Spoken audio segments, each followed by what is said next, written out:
as you all know, your deputy isn't only intentional in evangelism. I am very much intentional in discipleship.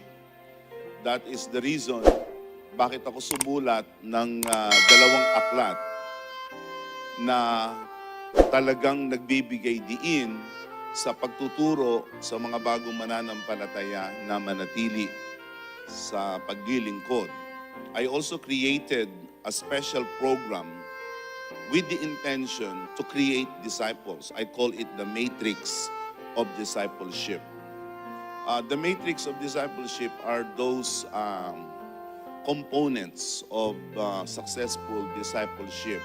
If the pastor or the church will adhere and they will adopt strictly the components which involves in the matrix, chances are napakalaki ng pagkakataon na makapanatili ang mga bagong bautismo. So, and all of this is part of our beloved apostles' approach in evangelism.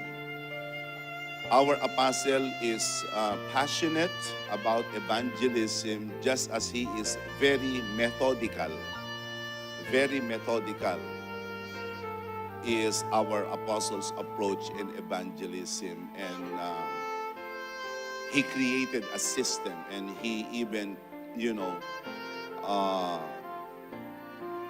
taught a series of doctrines around evangelism.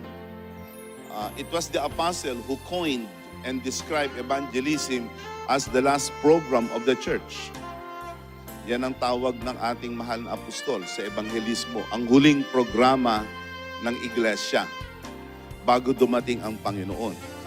So, kung yan ang huling programa, wala na dapat tayong pagkaabalahan, kundi ang ebanghelismo. And pretty much on a daily basis, I'm getting a lot of messages, private messages from pastors, members, appreciating what the crusade has, impacted and how the crusade has blessed them. And I am truly humbled that I have this particular opportunity to do just that.